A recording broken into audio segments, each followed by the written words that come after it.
चलो विरहा में तर्ज लगल मास्टर।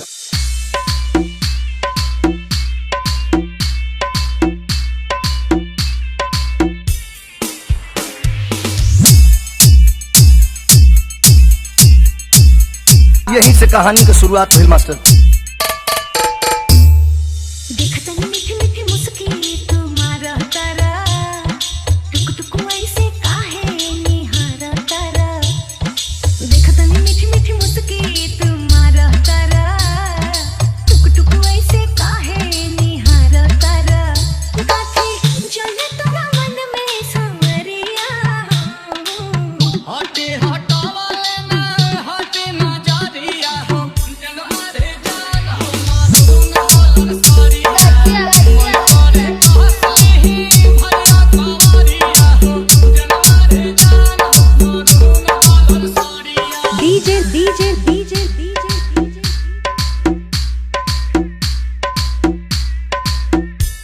लक्की राज की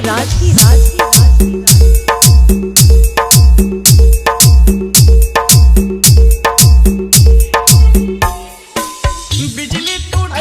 तारू दिलवा पे हमारा हो अपन डोलाई के कमरिया हवले ना तोहर लुटेरा निरखेला कमर के घेरा उठे अजब गजब के नासा जनी ऐसे मतिया फेरा सच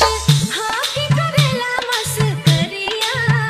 गजिया गजिया गोलबा फालती को लहरे झलरिया हो जनमा रे जान हो मधुना बोल सरिया गजिया गजिया असली भरिया खबरिया हो जनमा रे जान हो मधुना बोल सरिया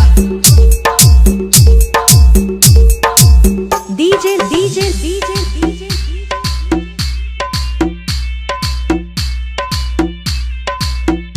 लक्की राज की गजिया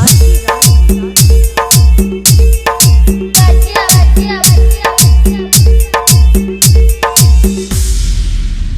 डीजे